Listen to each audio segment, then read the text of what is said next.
Today's pose is called Adho Mukha Svanasana, which is down face dog. This is a pose that is often experienced in a hatha yoga practice.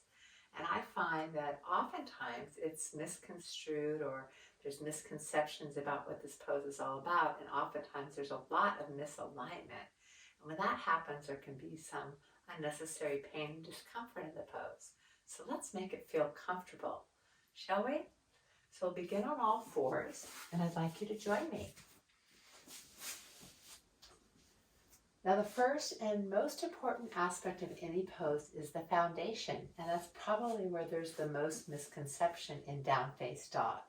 So what we want is the hips directly over the knees, and then we want the hands in front of the shoulders. If you place your wrists right under your shoulders, which is often suggested, that is too narrow for this pose. So if you really want to measure, what you'll do is come down on your belly and place your hands right next to your chest, as opposed to out in front of your shoulders, right in front of your head, or way down here next to your waist. So right next to your mid-chest, find that measurement, then peel off the floor. Don't pull your hands back. Draw your hips directly over your knees. Now that brings your hands quite forward of your shoulders, and that gives you lots of space for your spine to elongate, which is really the primary intention of this pose, is to bring length into the natural curves of the spine. When we draw our belly in and around our back, which often happens in this pose, when we try and get our heels to the ground, is we're in flexion. If you have a lot of mobility in your spine and shoulders, you may end up going into this extension or backward bend of the pose and hanging in the joints of the shoulders. So let's find neutral, which is anchoring into the hands, firming the arms.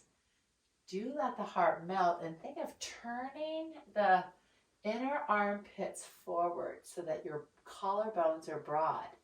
And then go into the midsection of the torso and hug in your front ribs, which we call blossoming the kidneys, and tone your belly. Now, if you do that too much, you'll lose your lumbar curve. So there's a trick in hugging in the belly while maintaining that lumbar curve by pressing the thigh bones back. From here, and from a place of stability, take a breath in. And then pressing into the hands, lift the knees, push into the feet, and then right away bend the knees so you can press down into the hands and lengthen the arms, knowing that the center of this pose is the heart. So extend from your heart to your hands, and from your heart to your hips, and wiggle around a little bit to get lots of length into your torso. Keeping the knees bent will allow you to move the sitting bones up, again, reconnect with your core. Now there's a misconception that you're supposed to get your heels to the ground. But what will happen is you just go slowly down through your heels to get a comfortable stretch in your calves. And you don't want to try and push your heels down all the way. Otherwise that takes your tailbone down and you round your back. And this is not a neutral spine.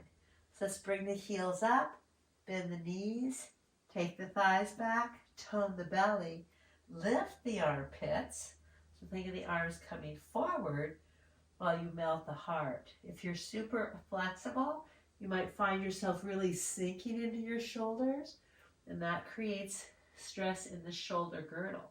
So keep the heart light, keep your core strong, lengthen your torso, and then slowly lower the heels just to that first point of sensation so that you're perfectly balanced between the upper and lower body.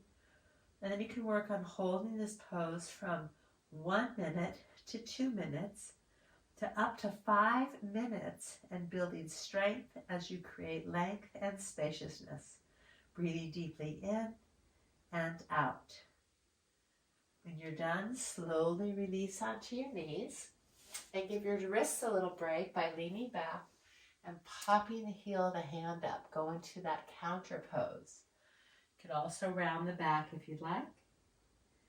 And then if that's too much for you right now in the upper body, focus on that pose and do half dog, where you're in the same exact position, but you turn yourself up and you put your hands on a wall.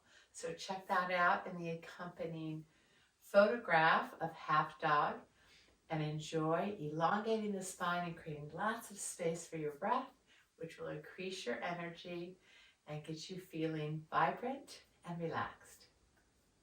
Namaste.